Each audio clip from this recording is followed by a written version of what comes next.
the Vermont Manchester Collaborative, a group of some 50 community groups along the South Vermont corridor, and they are teaming up with police. We're not only interested in investigating homicide, we are very much interested in preventing homicide. And I have tremendous hope in what has happened in the last 6 months in South LA. With the violence reduction, business comes in, jobs come in. I was part of the problem, but I'm also part of the solution. I was a gang member out in the streets. Some march for jobs, some march for better police protection, some march to get the community involved, while others are here just to honor their loved ones who they lost to gun violence. This is my son, my baby, 16 years old. He got killed, gang violent. Boys trying to force him to a gang, and they killed him because he didn't want to gang bang. Organizers are also asking city leaders for help in improving the community and bringing in more playgrounds and recreation programs. The community is crying for help. I'm Anna Marcos for LA This Week. The number of homicides has gone down in the area. Police cite the Jordan Downs housing development as a major success. It has not seen a single homicide in the last 3 years. Fire crews have finished mop-up operations and port business has resumed after a fire ravaged a San Pedro pier and warehouse. Anna Marcos has more on the aftermath of a blaze that could have caused critical damage to the port. It's full steam ahead at the Catalina Freight Line, the company that brings Catalina Island its supplies. The crates of tomatoes and other necessities are moving again. But it was a different story last week when fire broke out at the Pasha terminal across the water. Luckily, it started after hours. By next morning, most businesses were reopened, even if a bit later than usual. It could shut us down completely, of course, because we won't be able to get out. But it took 2 days to contain the fire, and hundreds of workers were sent home, while the residents were asked to stay indoors due to poor air quality. Fireboats, choppers, and rescue divers fought the blaze from the ground, the air, and from underwater. The flames started in the wood beams under a wharf. The warehouse above it housed heavy steel products, and some fell through, making it very dangerous for rescue divers. It's going to be very loud and very dark. Your visibility is going to be very low, so you have to use a lot of your instincts for diving to deploy these floats. So it can be dangerous, huh? Absolutely, because if the dock is deteriorating, we have stuff falling on us. The fire may have been a small blip on the radar screen for most businesses here, but many know that a bigger blaze could have been devastating in an area that handles 40% of the nation's import cargo. Meanwhile, firefighters lost much of their diving equipment fighting the blaze. We lost up to about close to $30,000, but the upscale on that is we kept the port open. They make millions of dollars here every day. And we stopped the fire from spreading. So far, no estimates on fire damage or economic impact. But those who live and work here know it could have been a lot worse. I'm Anna Marcos for LA This Week. And in This Week in Tweets, city leaders took to Twitter to thank fire officials for their quick action to put out the fire at the port. The mayor's own personal Twitter account, @Eric Garcetti, tweeted, "Congrats to LAFD and LAFD chief for incredible work at the port tonight. Due to their heroic work, port operations won't be interrupted."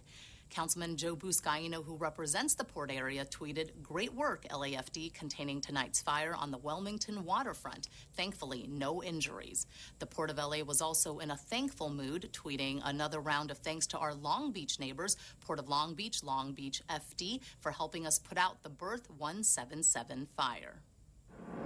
After 25 years in Lincoln Heights, the district office of Council District 1 has officially moved. Gil Reyes reports from the grand opening of its new location.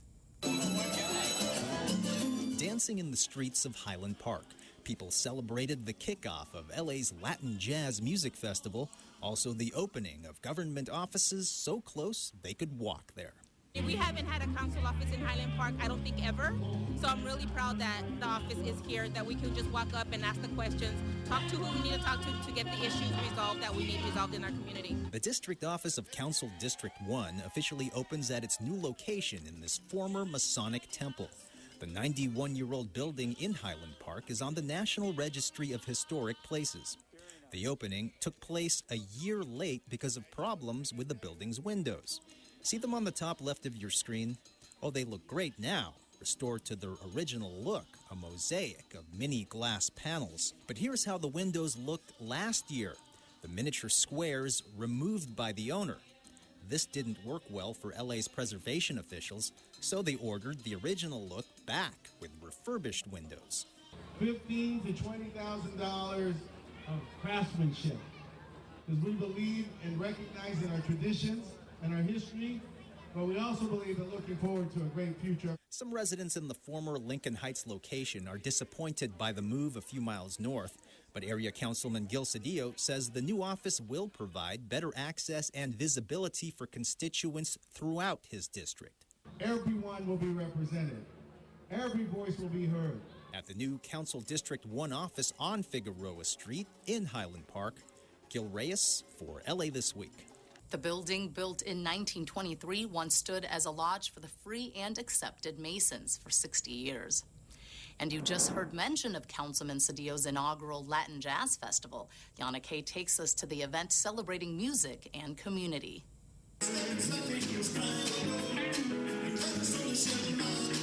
The smooth and soulful sounds of Latin jazz fill the air, getting everyone on their feet as they hit the dance floor. Music, wonderful. Yeah, wonderful.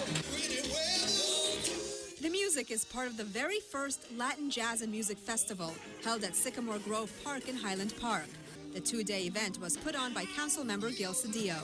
This was part of what I talked about in my campaign about creating a community, taking advantage of the fact that in the Northeast, it's a very artistic, bohemian community, a lot of talent, and so we wanted to create venues for them, and that's what we're doing. And more than 14 bands took the opportunity to perform for the crowd and showcase their talents. This event is fantastic. I mean, really, just to have all these great musicians come together and just perform for a community, it's just something really beautiful to see. The crowd got to show off some of their own dance talents as they moved to the rhythm and sounds of the music. I love the Latin music in general, so I'm just here to enjoy the music and enjoy the day and enjoy, a night out with family. A combination that's hard to beat. I'm Yana Kay for LA This Week.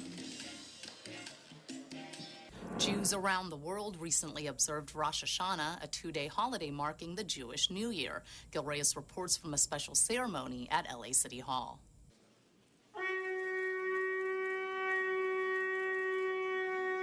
Blowing of the shofar, or ram's horn, ushers in the year 5775 for the Jewish people.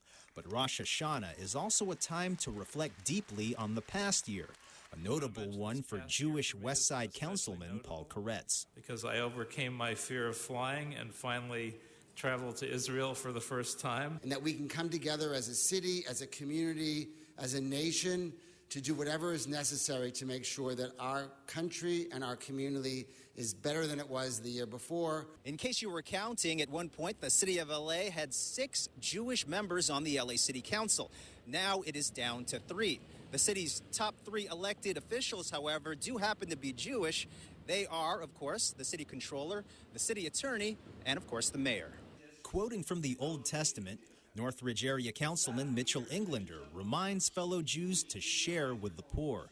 Colleagues say they look forward to the future. That offers the promise of bringing us closer together, offers the promise of all of us reaching out and lifting up everybody in our city. We need to make our communities better. We need to make our districts better. We need to make ourselves better. At City Hall, Gil Reyes for LA This Week. Rosh Hashanah is the beginning of 10 days of awe for Jews around the world, leading to Yom Kippur, the Day of Atonement.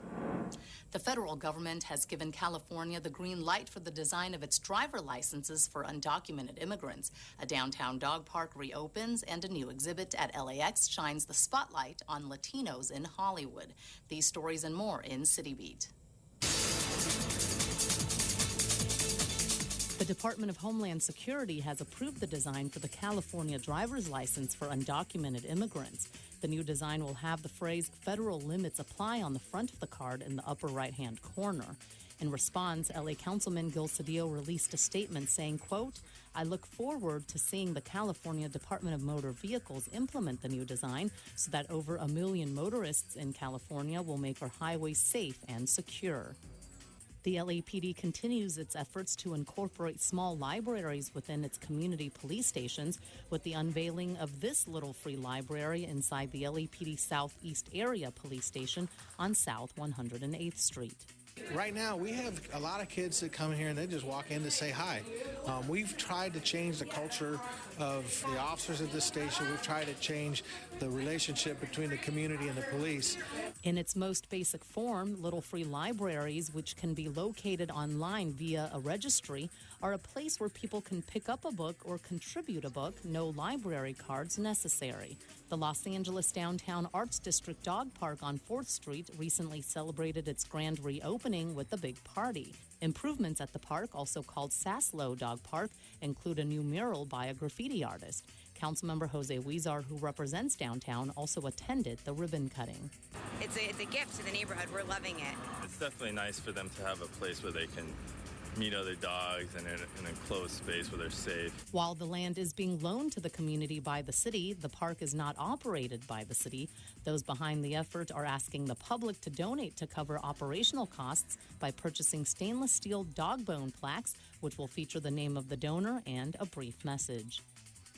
The Latinos in Hollywood photo exhibit has been unveiled at LAX Terminal 4 in celebration of Latino Heritage Month. As an estimated 14,000 plus travelers move through LAX each day, the exhibit will offer them a glimpse into what Latinos have contributed to LA's entertainment past and present.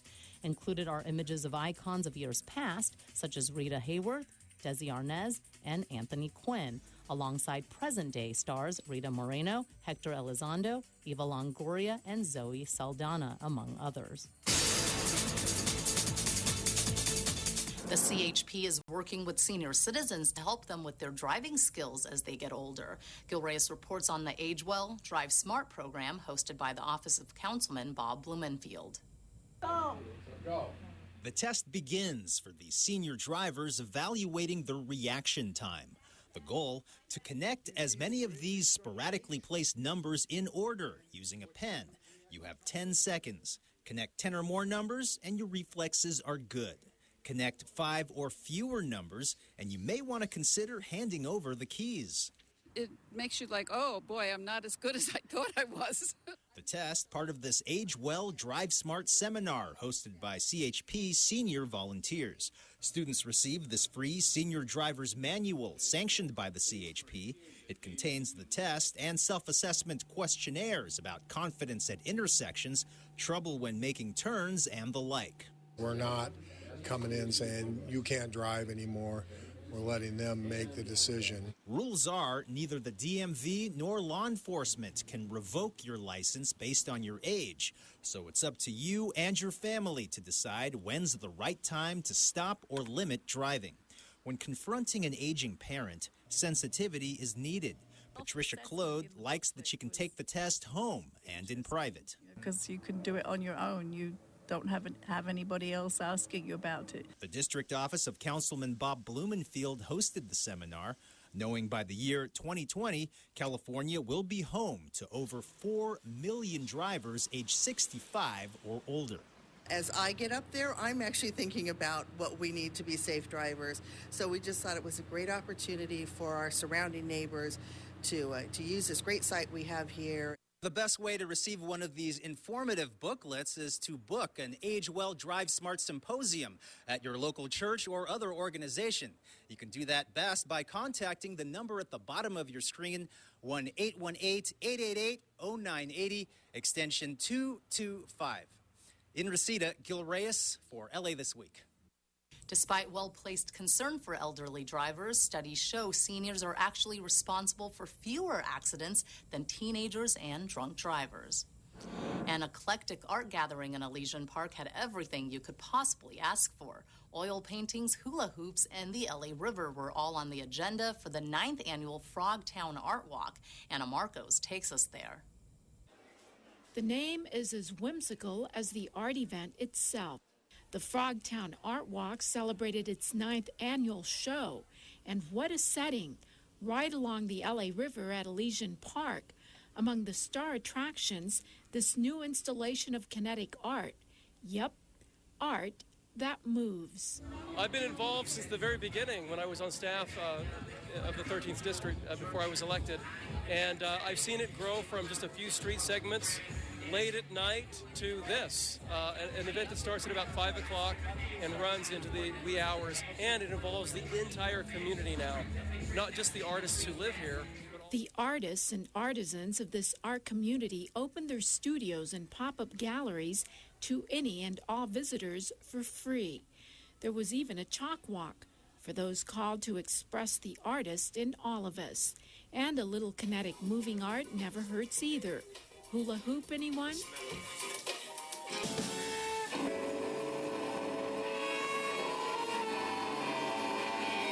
Music, multimedia performances, art, poetry, nature, and lots of people to share it with. All in all, a perfect summer night.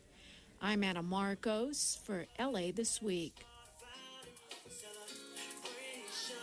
In this week's list of things to do, kids learning to make their own puppets, cleaning up the beach, and a public star party. It's not your typical arts and crafts class. On Saturday, October 4th from 2 to 4 p.m., the Puppet School at 13440 Ventura Boulevard, Suite 108 in Sherman Oaks will hold a 2-hour workshop teaching kids step-by-step how to trace, cut, hot glue, and decorate their own puppets, all under the supervision of talented and friendly builders. Parents are invited to the last 30 minutes to watch your kids perform with their new friends. The class is designed for kids ages 5 to 11 years old. For more information, go to puppetschool.com. On the first Saturday of each month, and in October that falls on October 4th, join Cabrillo Marine Aquarium educators and volunteers from 8 to 10 a.m. as they maintain the Cabrillo Native Garden and learn about its plant and animal inhabitants. Also join other volunteers in a beach cleanup clearing the shore of marine debris. Groups are required to make reservations by the Thursday before the event. The aquarium is located at 3720 Stephen M. White Drive in San Pedro. Go to CabrilloMarineAquarium.org for details. Seeing stars isn't difficult in Los Angeles, especially if you're talking about the kind that's up in the sky. The Griffith Observatory hosts free public star parties monthly from 2 to 9:45 p.m. with the assistance of volunteers from the Los Angeles Astronomical Society, the Los Angeles Sidewalk Astronomers, and the Planetary Society. The next star party will take place on Saturday, October 4th. The parties are a chance for the whole family to look at the sun, moon, visible planets, and other objects, to try out a variety of telescopes, and to talk to knowledgeable amateur astronomers about the sky and their equipment. The Griffith Observatory is located at 2800 East Observatory Road. Go to griffithobservatory.org for details. And that's a look at some upcoming things to do. Things are starting to cool down a bit now, but during the recent 3-digit heat wave, visitors and the animals themselves got a chance to stay cool at the zoo. Yana Kay reports. Visitors to the LA Zoo are barely visible as they are drenched by this powerful stream of mist. This cool zone is just one of many chill-out spots located at the zoo to help visitors beat the heat. It's a great idea. Javier is enjoying them very much. He loves the mist. The misters are all part of the annual It's Cool at the Zoo event, giving visitors and animals a chance to cool off as temperatures hover above 100 degrees. Families enjoyed all sorts of activities. Kids got up close and personal with ice sculptures almost as big as they were. And for parents as well as the kids, it was certainly a favorite chill-out spot. Visitors also got to check out cool ice carving demonstrations. And the animals were not left out in the cold as they enjoyed frozen treats in the form of giant popsicles filled with their favorite foods. And with these misters at every turn, it certainly was cool at the zoo. I'm Yana Kay for LA This Week. That's going to do it for this edition. Thanks for joining us. I'm Ellen Chang. A reminder that you can catch us online at lacityview.org. You can also follow and like us on Facebook. We'll see you back here next week for more of LA This Week.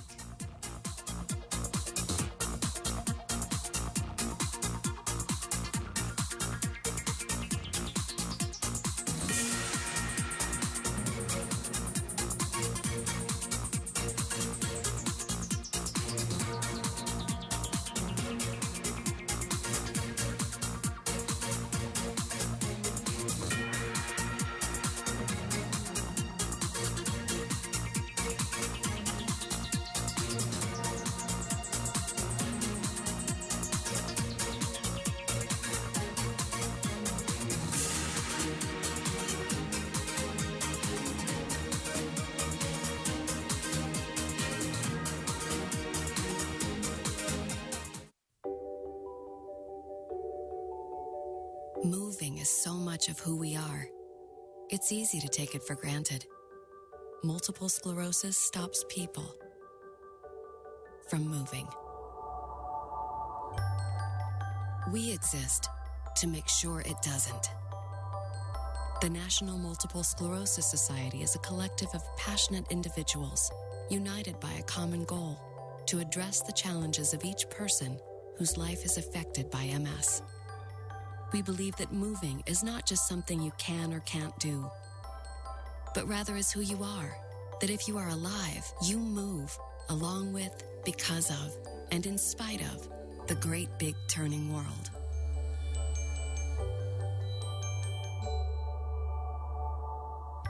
Join the movement, the National Multiple Sclerosis Society, at nationalmssociety.org.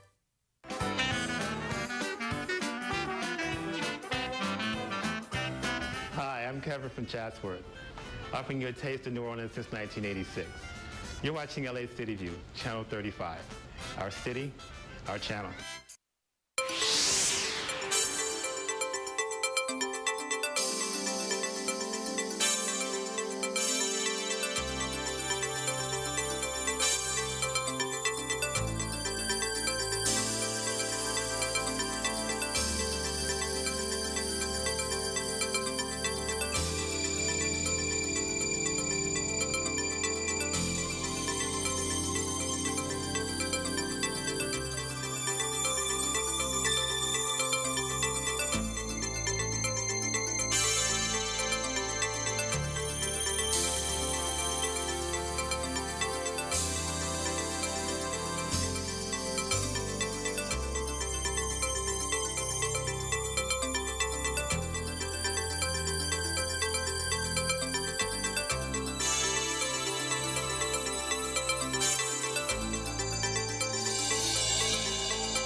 Good morning.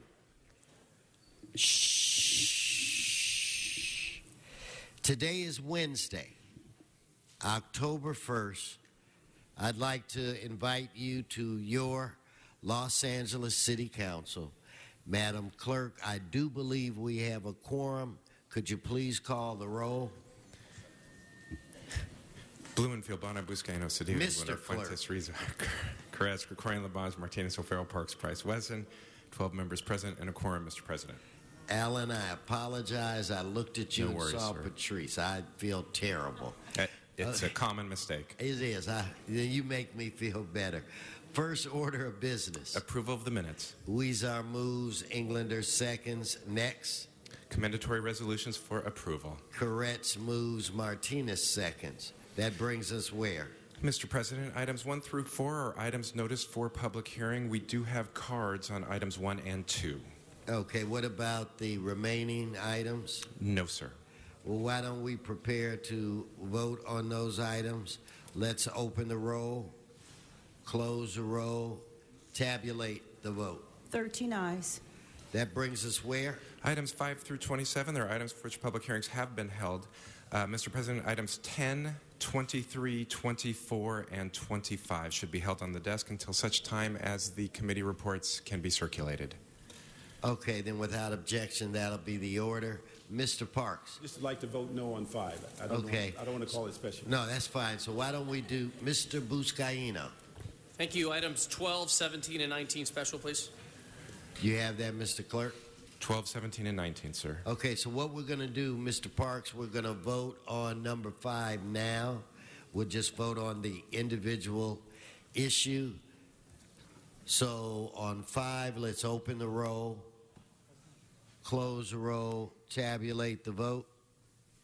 11 ayes, 2 noes. Okay, now let's move on to the remaining items, Mr. Clerk. Yes, sir. Items... Mr. President, I'm sorry, we haven't voted on the remainder of the items in 5 through 27. Okay, well, let's do that. Let's vote on the remainder of those items. Let's open the roll, close the roll, tabulate the vote.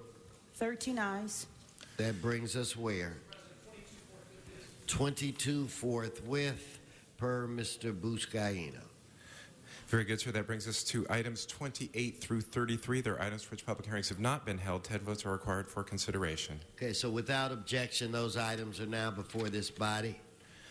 Very good, sir. We have cards on what items? 28, 29, 30, 31, and 32. That leaves item 33 for consideration, sir.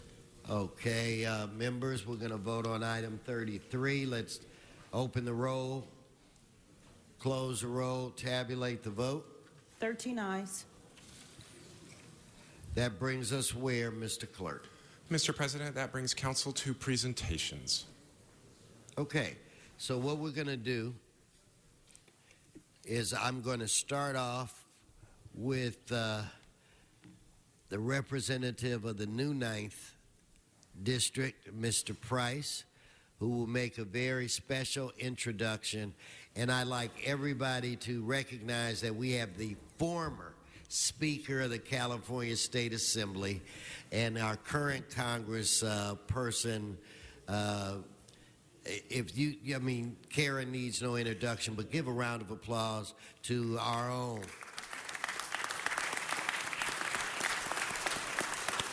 If I remember correctly, I was the 65th Speaker, so you were the 67th Speaker. Mr. Price, the floor is yours. Thank you, Mr. President. I'm honored to be here on a momentous occasion today, and I'm glad that you are with us as well. Joining us today, we have a groundbreaking woman who has dedicated her life to improving and advancing the lives and well-being of Africans, and she has made history in the process. Her Excellency, Dr. Dlamini Zuma, was elected the leader of the African Union, an organization created to strengthen and unify the continent. In this historic election, she became the first woman to lead this organization. But her activism started long before as an activist who fought for the process against apartheid and she later served in Nelson Mandela's cabinet. As we find ourselves citizens of a global village with shared challenges and opportunities, I'm excited that we're finding ways to partner with Dr. Zuma and the African Union. But here to tell us more about Dr. Zuma and about the value of her being here today, we have another groundbreaking female who has served our community well, the Honorable Karen Bass. You know she is, that's right, Congresswoman Bass is the ranking member on the House Foreign Affairs Subcommittee on Africa, global health, global human rights, and international organizations. She has led the leadership in the 37th Congressional District with great distinction, serving the city of Los Angeles and the state of California. Our own Honorable Congresswoman Bass. Thank you. Thank you. Thank you very much, Councilman Price.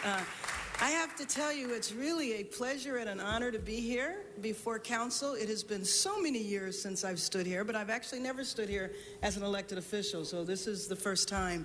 And to look around the horseshoe and see so many friends that I've worked with over so many years in a lot of different ways, whether it was in the state legislature or in the community, and now in Congress.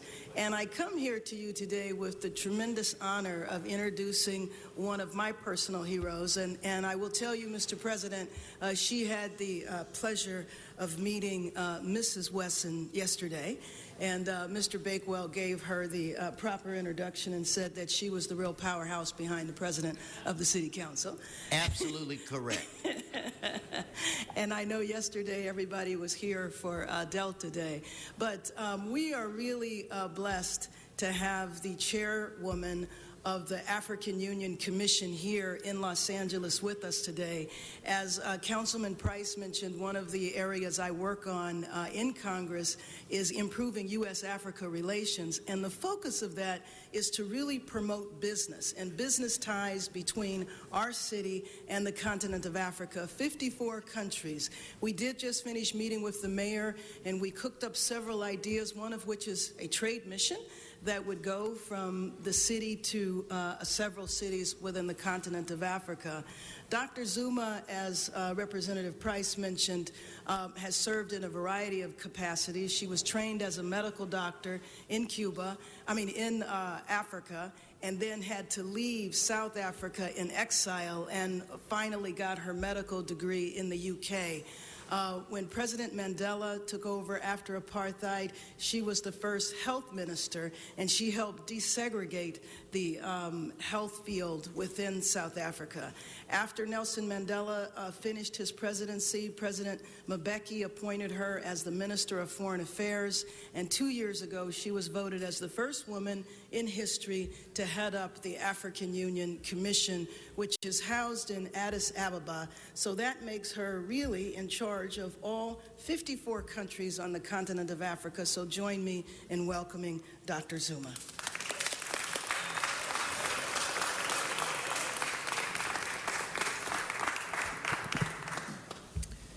Thank you very much, Honorable President of the City Council, Mr. Herb Watson, Honorable members of the City Council of Los Angeles, Honorable Congresswoman Karen Bass.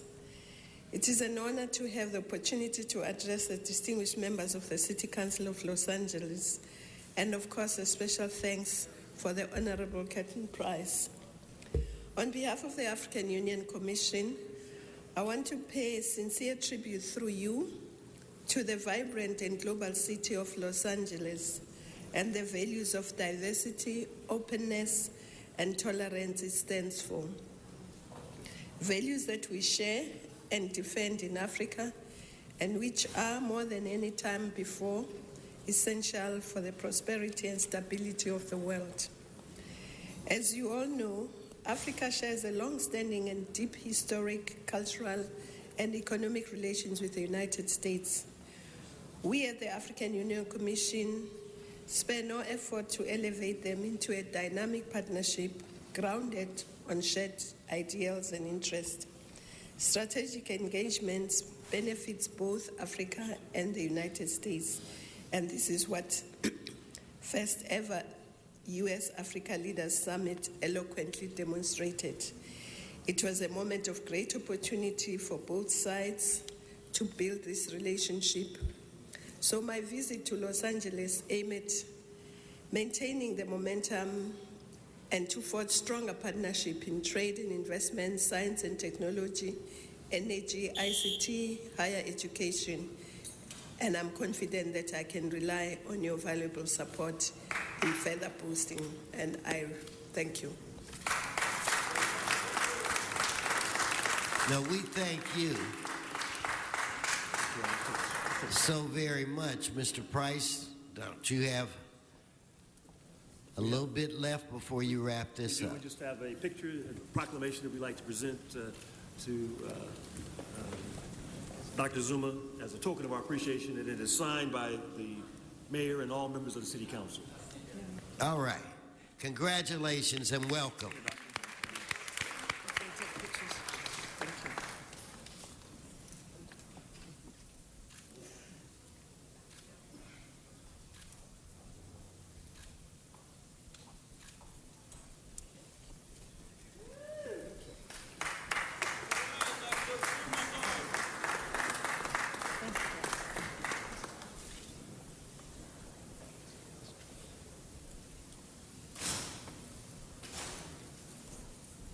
Okay, again, thank you for coming. Mr. Clerk, we have a couple of items we can quickly disperse with. Yes, sir. Items 10, 23, 24, and 25 were being held for the circulation of committee reports. Those reports have been circulated, and those items are now before council for consideration. Okay, well, let's, Madam Clerk, if you would, prepare to vote on these items. Let's open the roll. Close the roll. Tabulate the vote. 13 ayes. Mr. Lavange.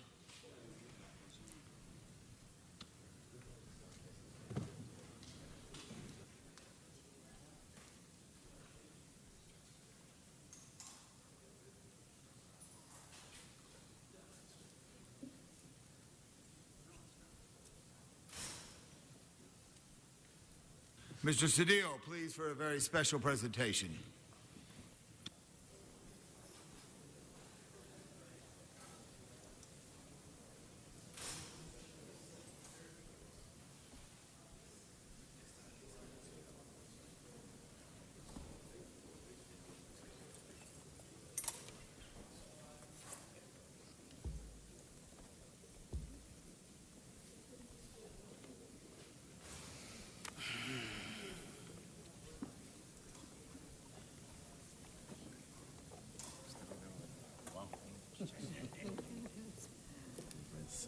Impresionante. Todos vienen, por favor, quizás. Mr. Cedillo, thank you so much for this distinguished group.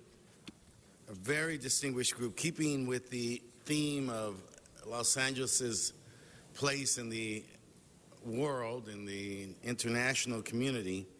We are here as part of the continuation, as we know, of Hispanic Heritage Month, or rather Latino Heritage Month. And so we are very honored.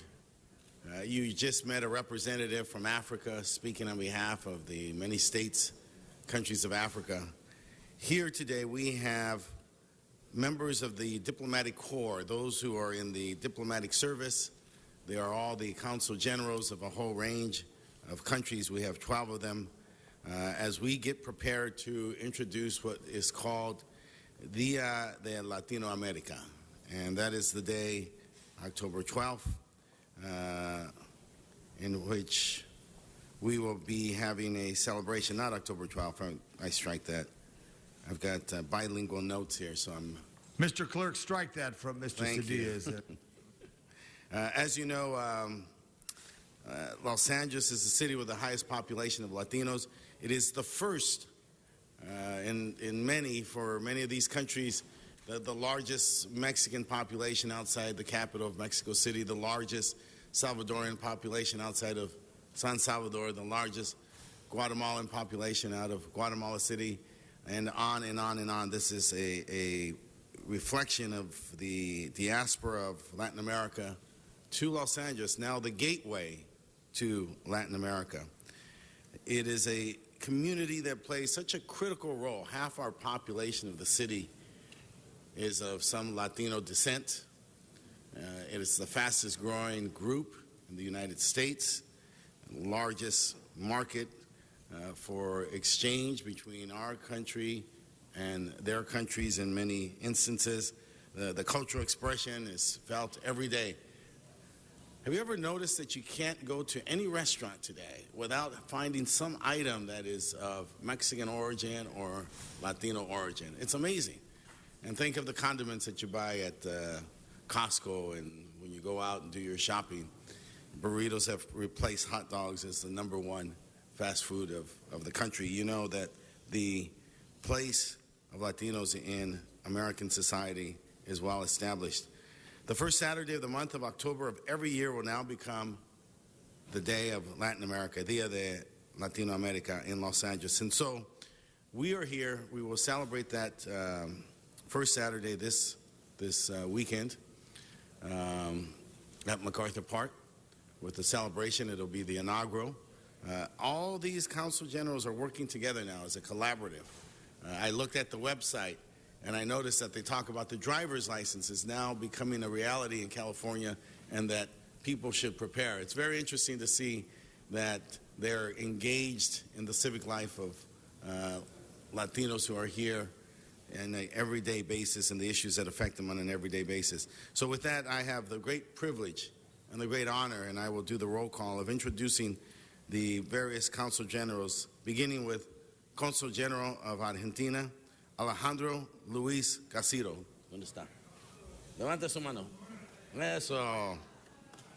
El Consul General of Bolivia, Marco Antonio Valverde Carrasco. ¿Dónde andas? Eso. El Consul General of Costa Rica, Silvia Ugalde. ¿Dónde andas, querida? Consul General of Ecuador, Diego Roberto Jaramillo. Eso. Consul General of El Salvador, Walter Duran Martinez. Walter. Consul General of Guatemala, mi querido Pablo Cesar Garcia Sainz. The Consul General of Honduras, Pablo Mario Ordonez. Standing in for the Consul General of Mexico, who is away addressing health concerns, and we wish him well, Juan Carlos Mendoza. So. The Consul General of Nicaragua, Leopoldo Guadalupe Castrillo Ramos. So. The Consul General of Peru, Liliana Sino del Silva. Hola. Y the Consul General of Uruguay, Luis Alfredo Sica Vergara. Aquí está. And then finally, speaking on behalf of the entire delegation, we have the Consul General of the Dominican Republic, or República Dominicana, Celeste Jiménez Peña de Amarante. Por favor.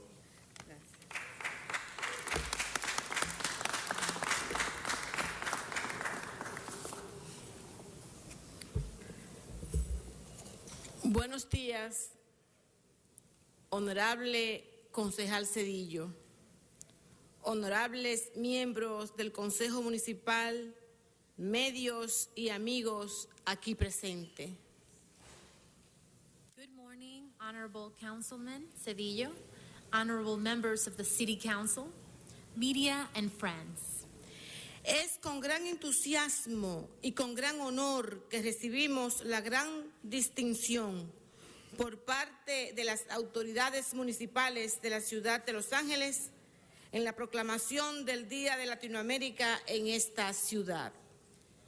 It is with great enthusiasm and honor that we receive the official announcement delivered by the council members of the City of Los Angeles, the designation of Latin American Day. Se dice que lo que se proclama en Los Ángeles se escucha en los oídos del mundo. Y es por esto que esta grandiosa proclamación nos permitirá exhibirle al mundo que el primer sábado de octubre de cada año, cuán unidos y cuán solidarios somos los latinoamericanos, siempre buscando vivir en una completa hermandad. This will allow us to display to the world on the first Saturday of every October the unification and solidarity of Latin Americans who are constantly seeking to live in complete fellowship with one another and the world. Decimos que estamos más que contentos y regocijados por esta importante proclamación, pues significa que el angelino valora y reconoce nuestro significativo aporte a esta ciudad, entre otras cosas, en las ciencias, en las artes, en los deportes y en la economía sobre todo. We are thrilled by this important announcement because it indicates that the LA community values and recognizes our significant contribution to this city in the sciences, arts, sports, and the economy. Asimismo, nos enorgullece, como decía el honorable concejal Cedillo, ver cómo día a día la comunidad angelina interactúa con nuestra cultura, lo que hace que nos sintamos parte integral de esta sociedad. Thus, we are proud to see that every day LA interacts with our culture and traditions, which makes us feel that we are an essential part of this society. De manera que en nombre del Grupo Latinoamericano de Cónsules les damos las más sinceras gracias al Consejo Municipal por este acontecimiento que de por sí ya es histórico. Therefore, on behalf of the Association of Latin American Consuls, GRULAC, we extend our appreciations to the City Council for this historical deed which greatly elevates the Latin American community. Por lo tanto, estimados colegas y compañeros, hoy recibimos esta gran distinción, lo que representa para el GRULAC un gran desafío que nos compromete a trabajar con dinamismo, pasión, determinación y entrega por las luchas y conquistas de nuestra gente latina. Dear colleagues and friends, the distinction we've received today represents a great challenge for GRULAC and commits us to work with vigor, passion, determination, and dedication to commemorate the struggles and achievements of our people. Porque al final de la jornada queremos gritar a vivo pulmón y a viva voz: latinoamericanos, latinoamericanos, estamos unidos. Muchas gracias. So that at the end of the journey, we will be able to proclaim loudly that we are Latin Americans and we are united. Thank you very much. Thank you very much, and Mr. Cedillo, thank you and these council generals from all those countries. So nice to see you. So, Mr. President, if I may, would like to present this to the group of council generals from Latin America who have joined us today. Please put your hand on the proclamation or you may get cut out when it's in the newspaper.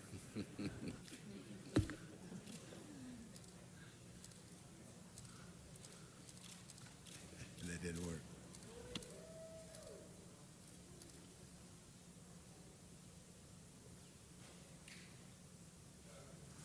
Bueno, todos. Gracias. Vamos por fotos. Thank you very much, Mr. Cedillo, and each council general. Los Angeles holds the distinction of the city of the world, following New York with the United Nations, Hong Kong with its special status, and ourselves with the most council generals outside a capital city.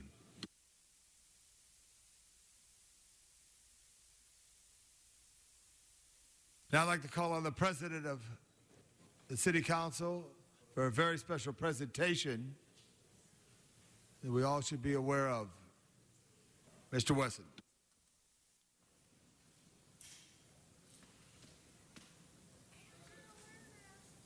Mr. Weezar.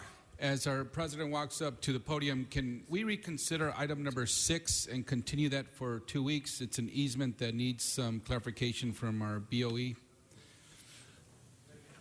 We're going to, real quick, we're going to vote on reconsideration. Open the roll. Close the roll on reconsideration. 14 ayes. Now the matters before us. Continue it without objection. So ordered. Thank you. And Mr. President, the date would be October 15.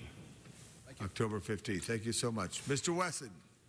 Mr. President and members, I thank you for affording us this opportunity. The presentation that we want to kick off today is the kickoff to Breast Cancer Awareness Month. In 1984, there was a cancer survivor named Margie Rath on the East Coast that wanted to start something. She felt that it would be a good idea to bring cancer survivors together to raise money for cancer research and what have you. Her very first event, I think, drew 200 people. Since that time, it has been millions and millions and millions of people from not only this country, but throughout the world who have engaged in trying to highlight the importance of us moving forward in an attempt to save lives. Members, my mother fought cancer 5 times, and she beat the hell out of it 4 times. She didn't win the final battle. And I submit to you that everyone who has ever lived has had this disease touch their lives one way or another. Now, I am dumb enough to believe that one day, somehow, that we can discover a cure for this disease and others like diabetes, and I could go on. But we have a responsibility to our children, to our grandchildren, to our wives, to our husbands, to everyone, to use every and any resource that we have to defeat this. This has created sadness for this world. And I truly believe that it is time for us to do our part to try to beat the hell out of this disease. I am proud to be joined today by some of the, if not the greatest firefighters on the planet that recognize, give firefighters a round of applause.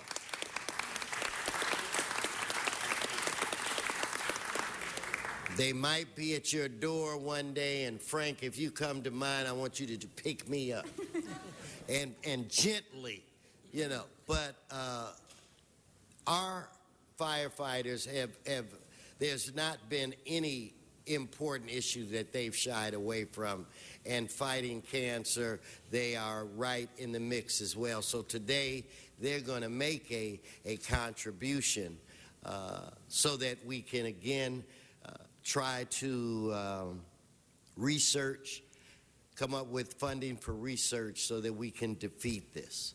Many of us, like I said in this room, when I think about my mother, and I think about my mother every day, have someone that we're praying with, someone that we're sitting with, someone that we're hoping that there's some kind of way to make their life more comfortable.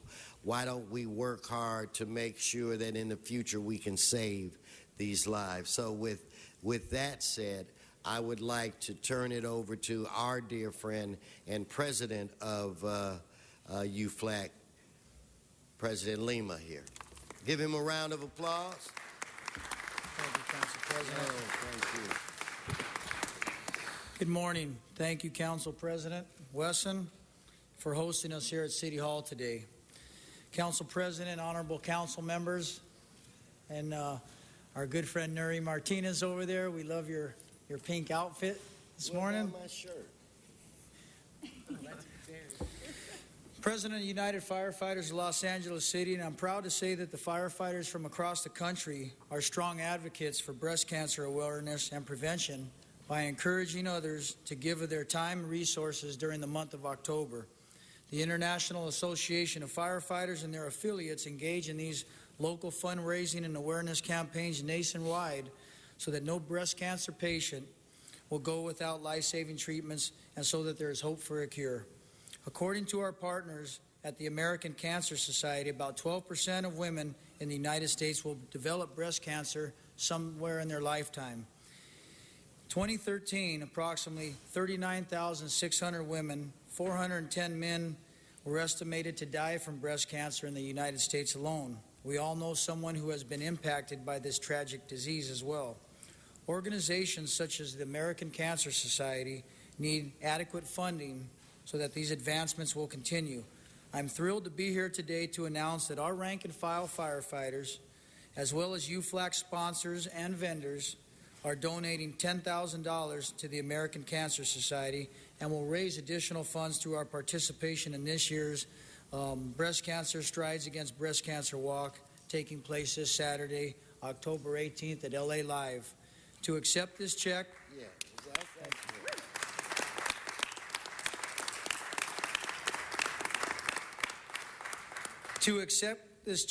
on behalf of the American Cancer Society, we have breast cancer survivor and Making Strides at Los Angeles event chair Cynthia Van Holt and Jordan Buskirk, the Making Strides at Los Angeles event manager, with us.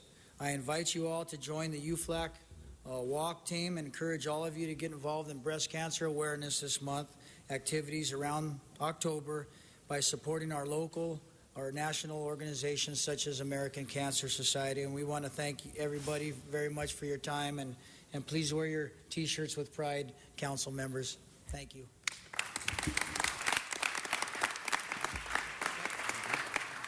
Mr. President,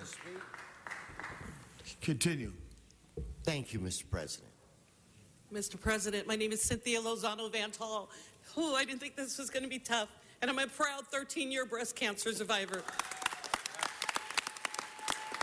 I can't imagine what it's like to fight cancer 5 times, but I'm so proud that I've been able to fight this journey, and there was only one way I was able to do that, and that was with the help with the American Cancer Society. When I was asked to chair this Making Strides Against Breast Cancer event at LA Live on October 18th, I was so proud, being born and raised in LA. 57 years ago, I celebrated my 57th birthday yesterday. I was so proud to be able to walk the streets of LA, shut down the streets, and kick cancer's butt. I hate cancer, and I am so proud of the United Firefighters for being here. Come on up. And helping us to fight this terrible cause. One thing about the American Cancer Society that I'm so proud of is all the research and all the patient services that we have. My friends have been able to get wigs and makeup and just feel whole again. And so I look forward to the day of October 18th that we can stand on the streets and at LA Live. I'm so excited to be on that big screen and to scream out to everybody. We have 138 teams signed up as of this morning, and we look forward to more. Thank you so much for this opportunity. God bless everyone. I appreciate everything. Thank you for the American Cancer Society. Thank you. I love that enthusiasm because it takes a fighter 13 years. Give her a big, big hand for that. My wife's a fighter. She's an 8-year breast cancer. You know what it is. Eyes left. As you take pictures, I want to salute the United Firefighters of Los Angeles and everyone. Breast cancer awareness, both for men and women, especially for women, very important in our public health. In our role soon to be the commission, this is one of the topics we should have high on the agenda. It affects everybody. So, Mr. President, I'd like to present a resolution by the city signed by each and every one of us and the mayor declaring this month Breast Cancer Awareness Month. And again, anything that any of us can do to fight this disease, please do it, because we can win if we together try to make this happen. So let's take another photo and let's present this.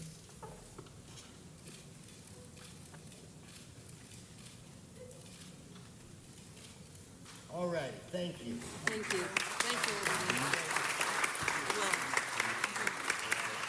Thank you. Thank you so much. God bless you. Thank you.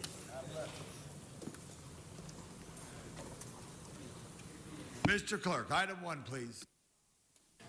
Item 1, called special for cards. Mr. Walsh.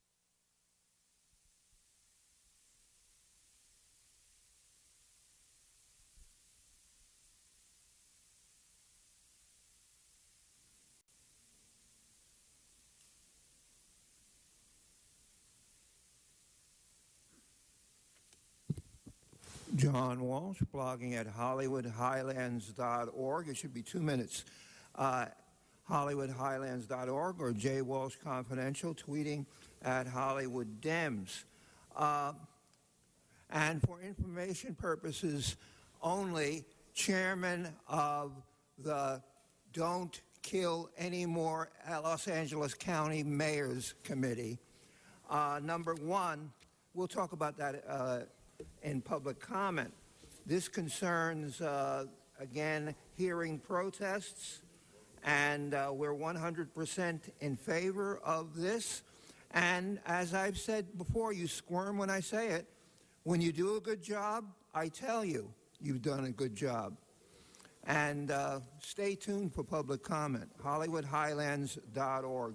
J. Walsh Confidential, tweeting at Hollywood Dems. Mr. Herman.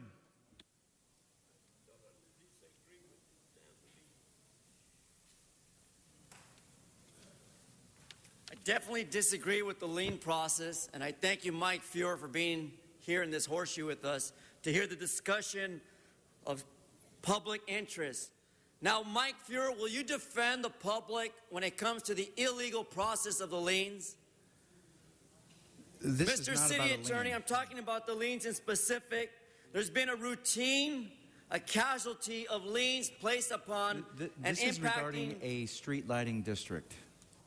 Correct. Okay, my mistake. We're talking about street lighting.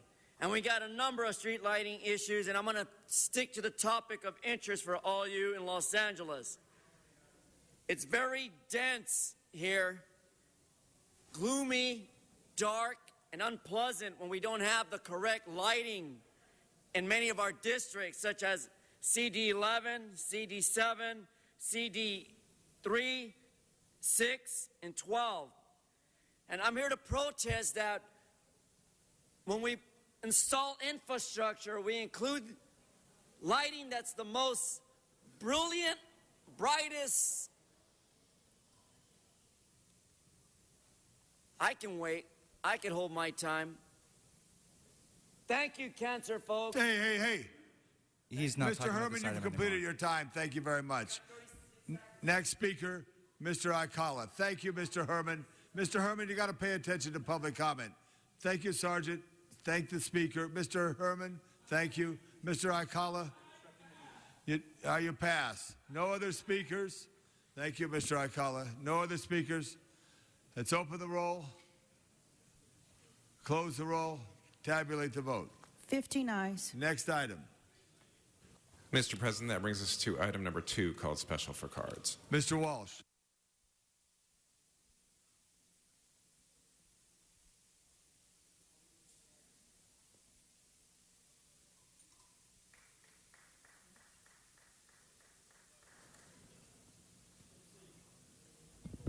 John Walsh, blogging at HollywoodHighlands.org.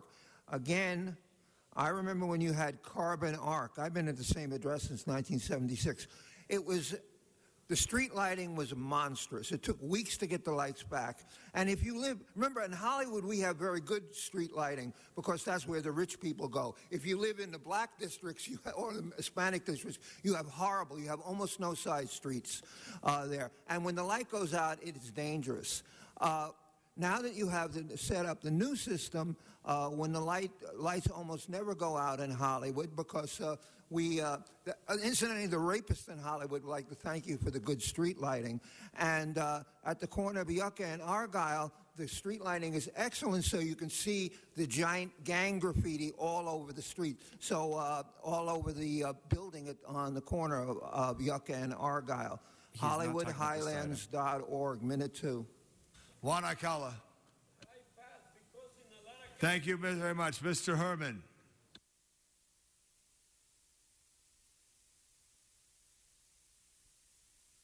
All right, no other speakers on the queue. Let's open the roll, close the roll, tabulate the vote. 15 ayes. 15 ayes. Thank you very much. Next item. Mr. President, that brings us to item number 12, called special by Councilmember Buscaino. Mr. Buscaino. Thank you. If we can't also take an item 19 up at the same time, it's for the RFID. All right, and tell everybody what the RFID is in our listeners' world. Absolutely. Microchipping our streets. Very good. So, let's call them both up together. Is that all right, Mr. Clerk? we okay with that? Yes, sir. Thank you. Colleagues, this issue was introduced to me when I first arrived by Mr. Englander, who first brought this to my attention. Ultimately, if we want to improve our quality of our streets, we should start by addressing the low-hanging fruit. Strengthening the enforcement of contractors who cut into our streets is a no-brainer. There are dozens of utilities that run under our streets, water mains, gas lines, fiber optic cable, that all need to be serviced from time to time. Street cuts are necessary and unavoidable, but we need to make sure that they're prepared properly and to city standards. Item 12 is a Public Works Committee report requested by the City Attorney draft an ordinance that would, 1, require utility companies and their contractors to provide liability insurance for work in the public right-of-way. 2, require utility companies to let contract administration know when a subcontractor will be performing the work under their permit. And lastly, eliminate the loophole that exempts contract administration notification for street cuts under 100 square feet. Also requests the CAO and contract administration report back in 90 days with recommendations for stiffer fines and penalties for those that don't comply with the city's permitting requirements. Also an item before you, item number 19, is a Public Works Committee report requesting contract administration to investigate the feasibility of using RFID tags embedded in the asphalt patch of a street cut, which will include information needed on who made the cut, at what time, and how long it will along the last on the street. It also help better identify who performed the work. This is the same technology as we use for microchipping our pets, and would allow contract administration to very quickly pull up the permit details for any street cut. So I ask for your support on both items. Thank you. Okay, then let's prepare to vote. Let's open the roll, close the roll, tabulate the vote. 15 ayes. That's approved. Item 17. And Mr. President, that's item 17, called special for Councilmember Buscaino. Oh, you're on a roll, Mr. Yes, Buscaino. very busy Public Works Committee. Yes, you are. This item, colleagues, impacts or addresses the peak hour lane reduction ordinance, which was a good idea. A good idea that was took a little bit too far. It just went a little bit too far. It's proposed by then Mayor Villaraigosa. No one disagrees with banning lane closures during rush hour. We've all experienced the frustration when we're stuck in traffic during construction. But good ideas often have unintended consequences. As well put by LA Times columnist Jim Newton, recently wrote, LA's rush hour construction ban is costing taxpayers millions. And what this ban does is prevent city crews, DWP crews, from putting out work between the hours of 6 and 9 a.m. and also 3:30 to 7 p.m. We need to find an appropriate balance between reducing traffic and allowing both city departments and private contractors to service the underground utilities that we rely on in our daily lives. Eliminating collector streets from this restriction on a trial basis is an idea that we put forward. In addition, also, we'll be keeping the restriction in place for major and secondary highways. We think it's worth giving a shot and worth trying on a one-year basis.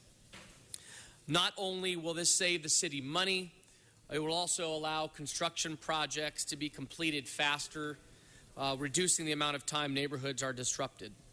And I know a lot of you are probably a little nervous about this, and rightfully so. Nothing will ignite the anger of constituents more than an unnecessary traffic jam. And this is why I'm proposing a one-year pilot program with an automatic sunset. We'll be able to evaluate the effectiveness of the ordinance and make necessary changes. I've asked this to come back to my committee on a quarterly basis. We're also directing the Public Works Bureaus to report on the impacts of this exemption. But in deference to my colleague, Mr. Bonin, we like to hear this in the T Committee for recommendations before we move forward.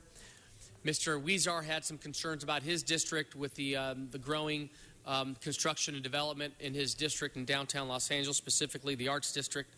So we're going to send this to T Committee for further discussion. Okay, without objection, that'll be the order.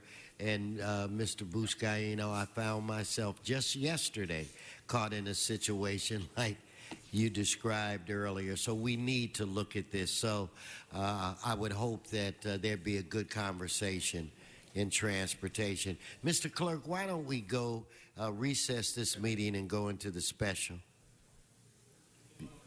Yeah, 17 voted. He already stated without objection, sir. Yeah, already did. Very good, sir. As we recess the regular and go into the special, Blumenfield, Bonin, Buscaino, Cedillo, Englander, Fuentes, Weezar, Carrasco, Corin, LaBonge, Martinez, O'Farrell, Parks, Price, Wesson, 14 members present, and a quorum, Mr. President. Okay, so the first item. Mr. President, items 34 and 35 are items for which public hearings have been held. A committee report for item 34 has been circulated. I believe item 35 was continued in committee.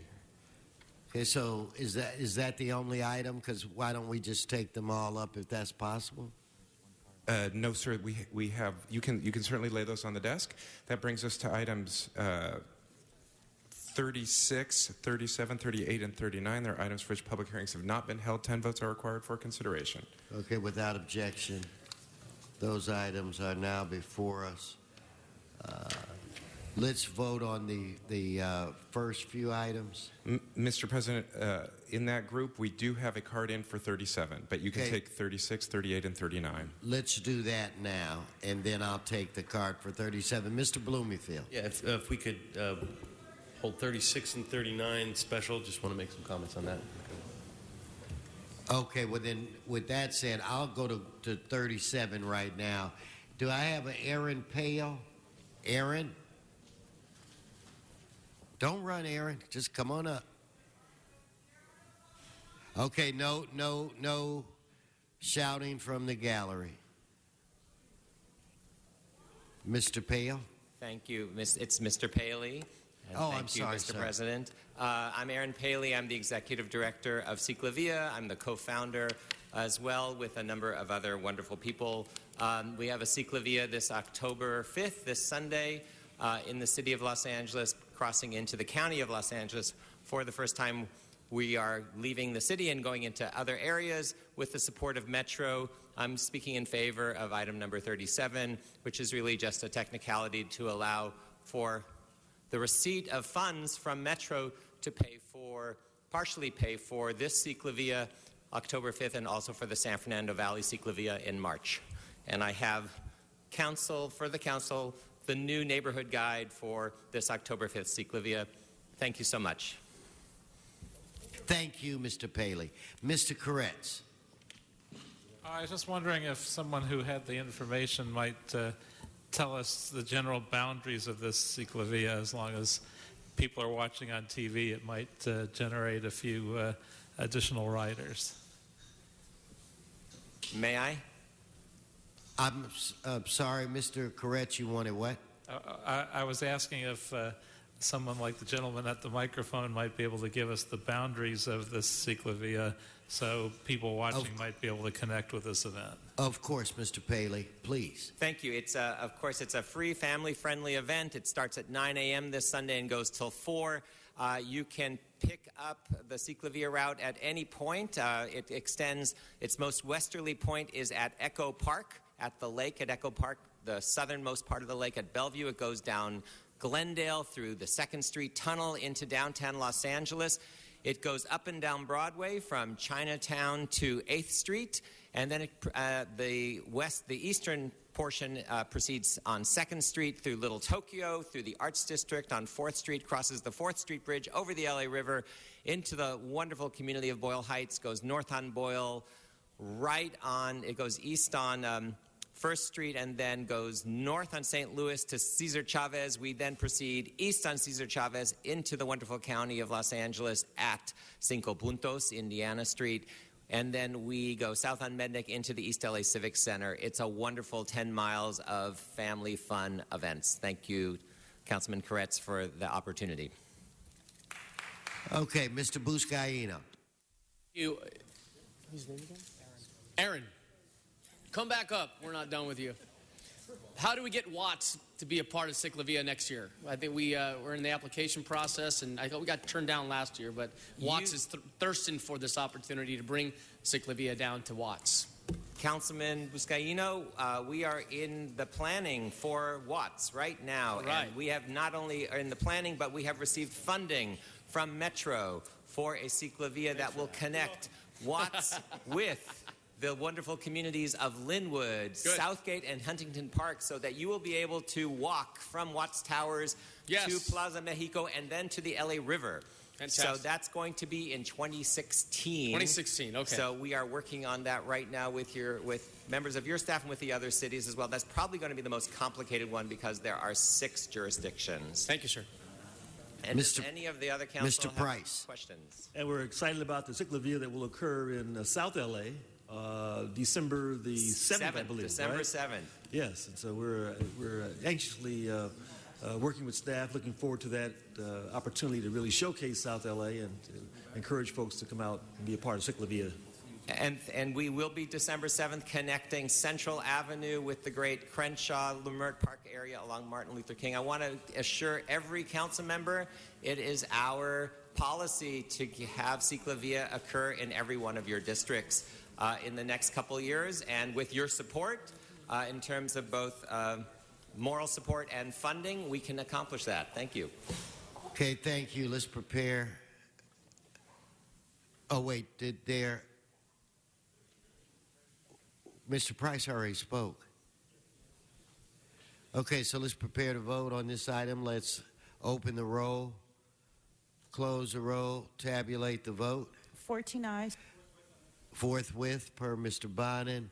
Mr. Blumenfield, was it 36? I think I was told that. Yeah, just take 36, 39 together and just go right ahead. Okay.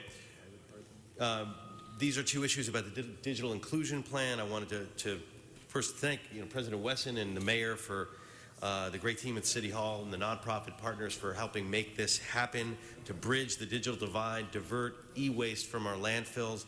The actual items in front of us, one of them is just to remove a bureaucratic hurdle in terms of making sure that our partners can access the area, and it's about moving the pilot program forward for the incubator. So it's an exciting program. We've talked about it before in this chamber. These 2 motions help move it forward to have digital inclusion that will help all of our districts, the entire city, and I urge your support. Thank you. 39, Mr. Akala.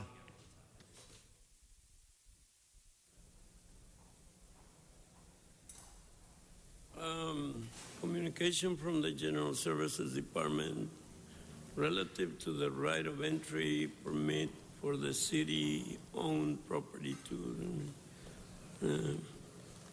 to me, you have too many codes for the people to have a place to live. That has nothing to do with the subject. Oh, thank you very much, Mr. Akala. Members, let's prepare to vote on this item. Let us, sergeants, help him sit down. Let's prepare to vote on this. Let's open the roll, close the roll, tabulate the vote. 14 ayes. Forthwith on 36 and 39. 34. 34, Mr. Akala. Please stay on the subject.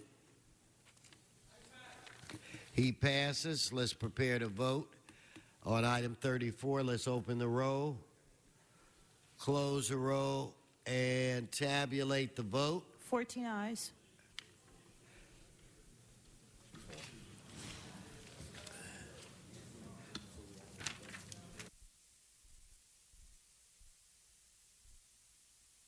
Okay, Mr. Clerk, what items are left? It's my understanding 35 needs to be referred back. Is it to public safety? Yes, sir. Okay, so without objection, we'll do that. And any other items? 38 remains on the board, sir. Okay, let's take up item 38.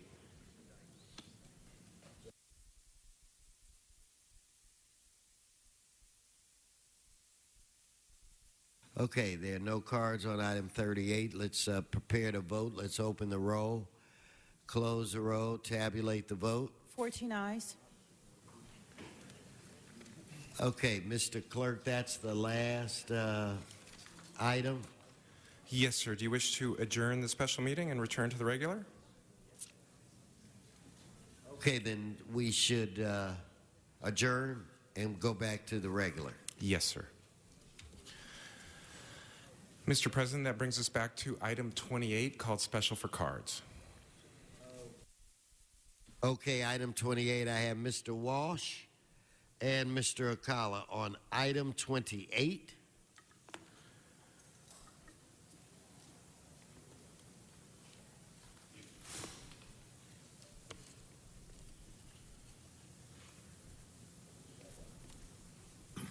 John Walsh, blogging at HollywoodHighlands.org. Again, we're faced with the REAP account, and problem is that you really only enforce REAP east of La Brea. You know, that's the great dividing line in this city between minorities and white people. And we would like to see, and you can tell by the addresses, 51st Street, or East LA, they also, minority areas, Lorena, okay, or West 48th Street. I just want you to know, because the lobby of corrupt real estate lobby is based west of La Brea, very little attention is paid to rogue landlords west of La Brea. HollywoodHighlands.org. Mr. Akala.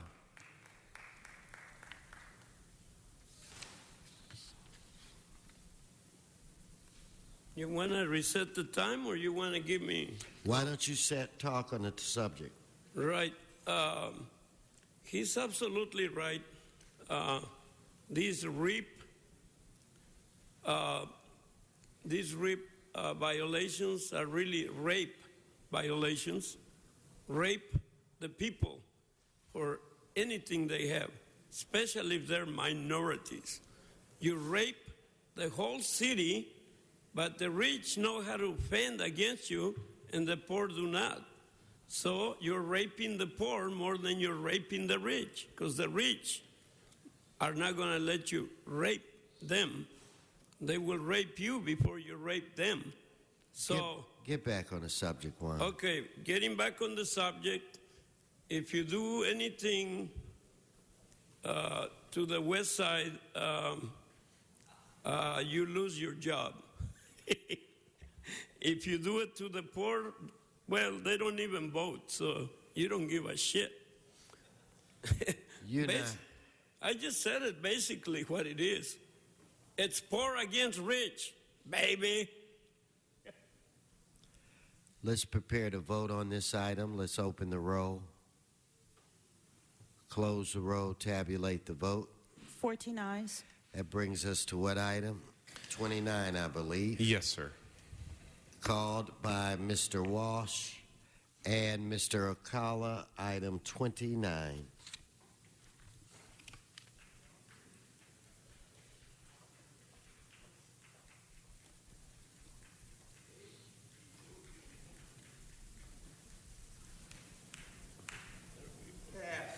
Mr. Walsh passes. Mr. Akala. I wish he hadn't passed because he's the only one that knows what the hell's going on around here. City council don't know nothing. No. You don't. You're not speaking to the item. So now you're disrupting the meeting. Okay. So continue to do that, and you will be asked to leave. Let's prepare to vote on this item. Let's open the roll, close the roll, tabulate the vote. 14 ayes. Okay, let's move on. Item 31, Mr. Akala. Item 31, Mr. Akala. Okay, Mr. Walsh. Item 31, John Walsh.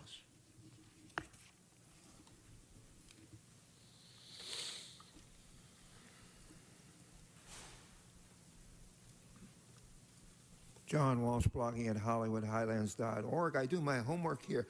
This is quite ironic, number 31, because you're accepting a donation from, you could guess 1 billion times and you wouldn't guess it. You could guess 3 billion times who is supporting senior services here. That's right, the evil ones, Goldman Sachs. Now remember, the money you are taking is money that was stolen from the federal government. It was stolen from people who try to buy houses. It was stolen. This is the way they work it. They steal money from minorities and they return money this way, Goldman Sachs, $1. $1 for every $1,000 that they steal. HollywoodHighlands.org. Goldman Sachs gave you $250,000. Let's prepare to vote on this item. Let us open the roll, close the roll, tabulate the vote. 14 ayes. Mr. Clerk, I'm going to move to item 32. And item 32, Juan Akala. Item 32, Juan Akala. And stop applauding Mr. Herman and Mr. Walsh. Yes. Yes, I used to be a teacher at LA Unified, and I did my homework. But that's all I did. I only did my homework. I didn't do your homework. Okay, speak to the subject. You're not on the subject at all. Oh, Motion Buscaino Wizard, relative to the personal services contract with Gianni Russo? I thought he was dead. Anyway, come on, stay on the subject. Gianni Russo? No, you're not on the subject, Mr. Herman.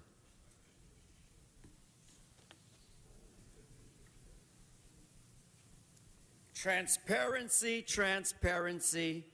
Who's the service contract of this RIZZI? Is it pronounced Rizzi?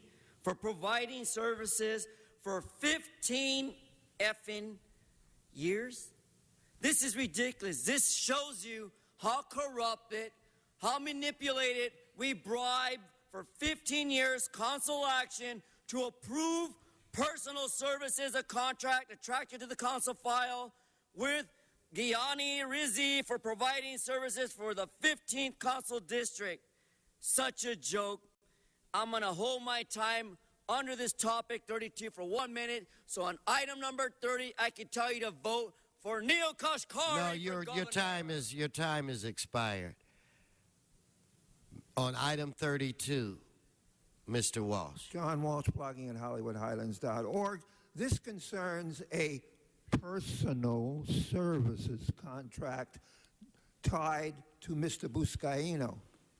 Now, as you know, the mayor of Bell Gardens got murdered about a personal service contract that he had with somebody yesterday. But we want to know how personal the services are, because it says nothing. I've tried to find out what the personal services, and I'm not even sure whether Giannine Risi is a man or a woman, or whether Mr. Buscaino cares whether it's a man or a woman when it's a personal service. But you can go check it out. We have no idea what this personal service is. We don't know whether who's going to be hired next. Monica Lewinsky for personal services. Stay on the subject. She lives in Beverly Hills. HollywoodHighlands.org. Okay, let's prepare to vote on this item. Let's open the roll, close the roll, tabulate the vote. 14 ayes. Mr. Buscaino, it's my understanding you want to reconsider Yes. an item? Please, thank you, Mr. President. I'd like to move to reconsider CF 12-0757 from yesterday's agenda. It's the Public Safety Committee report regarding retention period for LAPD video and digital recording. Second. Thank you, Mr. Bonin, for second. Okay, so the first vote, Mr. Clerk, is on reconsideration. So let us open the roll, close the roll, tabulate the vote. 14 ayes. Okay. Mr. President, there are items before you now. The items before? Okay, you just want us... Well, I could speak on it if you'd like, if anybody has any questions. If not... No, okay, well then we'll just vote on the item. Let's open the roll. No. You're disrupting when you holler from the audience. Let us open the roll, close the roll, tabulate the vote. 14 ayes. Mr. Englander. Forthwith. Forthwith without objection. That brings us where? Mr. President, that brings us to item 30 called Special for Cards. Now you are disrupting the meeting. If you do it again, sergeants, help her. Okay? We are now moving to item 30.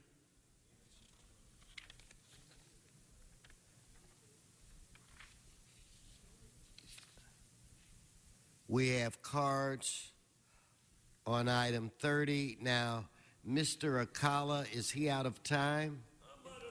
No, you're disrupting the meeting again. And City Attorney, I want to make note of that. And Mr. Walsh, does he have time remaining? No. What about Mr. Herman? Okay, Mr. Herman and Nikki Vandell can come forward on item 30. We're talking about a workforce development, a project for incarcerated juveniles. We're asking the Department of Justice for a second chance for the Act on Technology for a measly sum of $750,000, again, from the U.S. Department of Justice. Batman does not like juveniles in jail, and juveniles do not want to go to jail. They need to be in school. And I see that the amount for the Los Angeles Unified School District and the amount to exceed only $62,450 is not justified. It is not justified. For the funeral I speak about today is a $750,000 of abuse towards the Department of Justice right down the street. How dare you exceed these amounts, you, the council, and the mayor, on matters presented on deriving from this transitional plan to make necessary technical adjustments? How dare you subject the approval of the city taxpayers for a bullshit sum of $750,000? This sounds very, very, very, very, very unthinkable, Mr. Peppa Pig. But I'm sticking to the topic again. How dare we approve the EWDD request to allocate $292,332 for direct services and program oversight? There's never been program oversights in all the programs. That's the reason why juveniles are going to jail. LAUSD is the responsible party because they do not know how to order tablets. Dumbass. Keep your 3 seconds. Ms. Vandell, Mrs. Mic check. Happy Occuversary. Today is the 3rd anniversary of the occupation of Los Angeles. No, you got to speak to the subject, and that's not the subject. Me, if you will listen. That's not the subject. Just stay on the subject. Nicole Vandell, Nikki V, if you will, listen or not. These are only for those who have ears, so that they may hear about our reality, not the one in your head, City but the one in Attorney, my she's not head. on the subject. Thank you. Your time's expired. Sergeants, help her find her seat. No, she needs to. No, you need to take your seat. The meeting is being disrupted, Mr. City Attorney, for the record. Mr. President, not only for the record, it is being disrupted. Sergeants, why don't we help her find a seat in our outer office? Okay, thank you. Please leave the council chambers. That brings us where? Mr. Item. Vote on this item, Yes, I guess. Let's open the roll, close the roll, tabulate the vote. 14 ayes. All right. 30 and 31, super forthwith. All right. That brings us where, Mr. Clerk? Mr. President, that brings us to general public comment for items not on council's agenda. Thank you.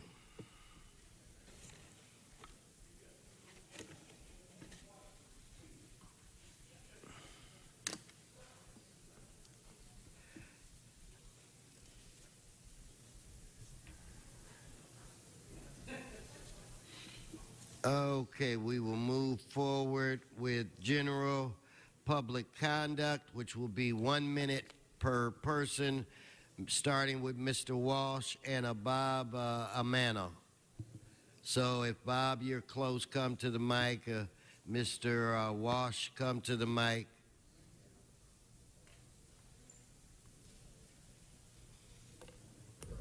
John Walsh, you have no reason to change it. It was 2 minutes for about 10 years. Okay, Bloody Bell Gardens, the shame of Los Angeles all over the United States. You can get away with murder when you kill and shoot to death the mayor of Bell Gardens. His wife now says, and the sheriffs agree, that she was protecting her 19-year-old son when she shot him in the chest with an unregistered gun 5 times. And she's out now. I think you should all be worried up here about, remember, your wives or your husbands now, your elected officials, can murder you and get away with it because a trial would be much too embarrassing.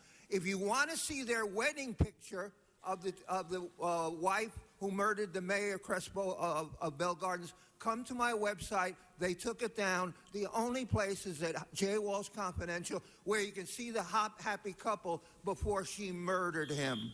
Thank you. Okay, do I have Bob Amano? Bob, no applause. Bob Amano. Let me have Olga Hall. Olga, are you still here? I think I see you. Please come on up.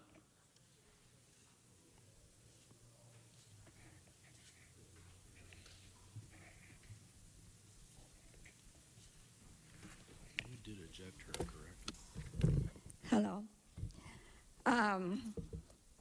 El plan del Southwest Museum was paid by the personal donation of Al Warnham in defense of the Southwest Museum.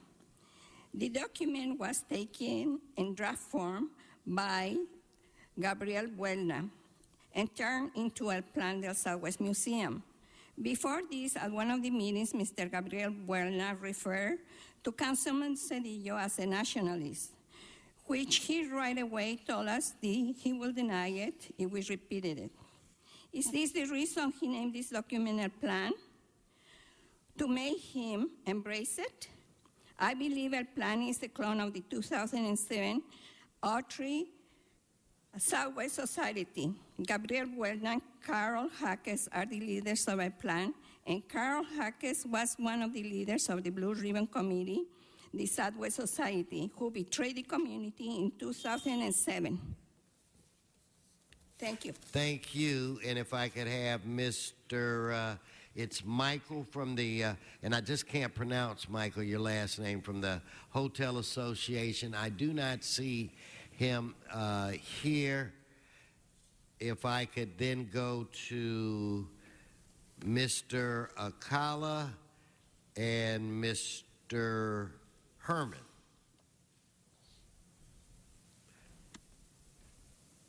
Is it 2 minutes or 1 minute? Oh, only 1 minute? That's okay. Mr. Bonin, you finally got your gay pirate right here. Today I'm a gay pirate. How do you like that? I'm going to be playing Blackbeard on the boulevard with Marilyn Monroe. She's going to play my daughter. But you see, what a society full of bullshit. When pirates ran rampant in Hollywood Boulevard and West Hollywood Boulevard. A lot of pirates over there. All the way to Frisco. The whole society is so full of bullshit that the kids don't even know what's real anymore. You know, Cinderella, blah, blah, blah, Superman, Batman. Cut the bullshit and get to work. Thank you. Your time is expired. So, Mr. Herman. For the record, I signed up the card as Batman, and Batman wishes to address the unconstitutional defect of all 15 members of you, especially the Sergeant of Arms, putting your goddamn hands on a civilian who's pregnant, a woman. How dare you? Keep your hands to yourself, and that Sergeant of Arms up there, the African American, when I write you up today on IA, you will not threaten me and tell me to sit my ass down anymore, sir, because there's nothing I'm doing wrong with the American flag, fighting for homeless people, fighting for VAs, and that's right, Department of Veterans Affairs, the funerals because Sergeant of Arms retaliate against you, every Sergeant of Arms in here. How dare you? And now let's keep it to a special note. I'll see you in Van Nuys Friday, October 3rd. Batman rules. All you kids listening, this is a dysfunctional society of our social government. Thank you. Thank you. Your time's expired. Mr. Barajas, followed by Mr. Marine.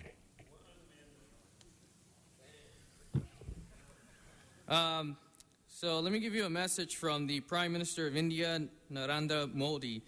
Let us make development a mass movement, just like Mahatma Gandhi made the freedom movement a mass movement. So I think, it's very interesting. Juan Akala, I read some of his material. It's actually just like what this Prime Minister is doing. So it's true that the poor can teach the rich a few things. So we should listen to people who come from an impoverished situation but then come up to be prime ministers or leaders of a free world or a society that is made of free people. But my message is pure optimism. We will work with China, India, and Russia to build. Mr. Marine. Yes, as you know, on October 26, 2010, the members of this council were informed it is illegal to reduce the pay of city employees and not provide benefits to compensate the difference between the sum paid and the prevailing wage sum due. And as you know, you have been diverting money from public employee pension and benefit plans for the past 22 years. And Mr. Dion and Mr. Pete Escavera and the city attorney serving the lasers informed you this was illegal. So we know the members of this council once was blind, but now they see. They've been screwing over others than me. So when are you going to take the black pen out the voodoo doll and start doing things white? With a good spirit instead of your evil spirit and covering up stuff. Thank you. Your time has expired. Okay, that concludes general public comment for today. Where are we now, Mr. Clerk? Mr. President, Council has motions for posting and referral. They are posted and referred. Next. The desk is clear. Okay, thank you. Announcements. Members' announcements. Seeing no announcement, Mr. Parks. Just want to remind the public that the trash service that was provided by Mr. Errol Siegel is extended now to October the 12th at 2000 Slauson Avenue. Again, they will pick out one load of trash for free and anything other than hazardous material, liquids, or food waste. And so we ask everyone citywide to take advantage of that. Thank you. Thank you, sir. Mr. Cedillo? Yes, just a matter that came to my office just recently. A young man is lost, and he came from Pomona the 23rd of September, last Thursday. He came for a doctor's visit, and he's 42 years old. He's a really big guy, but he is disabled, mentally disabled. He's like a 5 or 6 year old, and he has schizophrenia. And so I'm bringing this to the attention of all of us here and the public. We're looking for this young man. His name is Jose Herrera.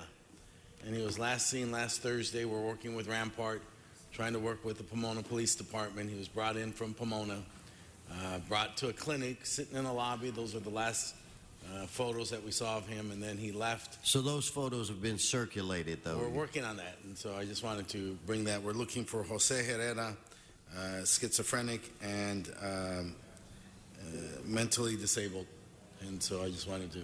No, I think that's very important. Thank you. Thank you. Any other announcements? If we could all rise. Everyone, you're disrupting the meeting again. Disrupting the meeting again. Sergeants, if she doesn't, just take her outside like I said the first time. Okay, let's, was it Mr. O'Farrell? Did I see your hand up for adjourning motion? Yes, sir. Thank you, Mr. President. Colleagues, I ask that we adjourn today's meeting in memory of Frank Albert DeAngelis. Born on February 12, 1937 in Nesquehoning, Pennsylvania, to Filippo and Rosalba DeAngelis. He graduated from the University of Corpus Christi, where he met and married the former Dolores Mingus, his beloved wife of 52 years. Frank served in the United States Coast Guard, where he traveled the world, reaching both the North and South Poles. He received a Master of Education from the University of Virginia and is a graduate of the American Academy of Dramatic Arts in New York City. An inspiring teacher as well as a gifted actor and director, he spent his career in education, all the while acting and directing countless professional theater productions, which explains his daughter and my friend Sarah Dell very well. In 1971, he embarked on a career in publishing that took him and his family to Central Illinois and Northern California.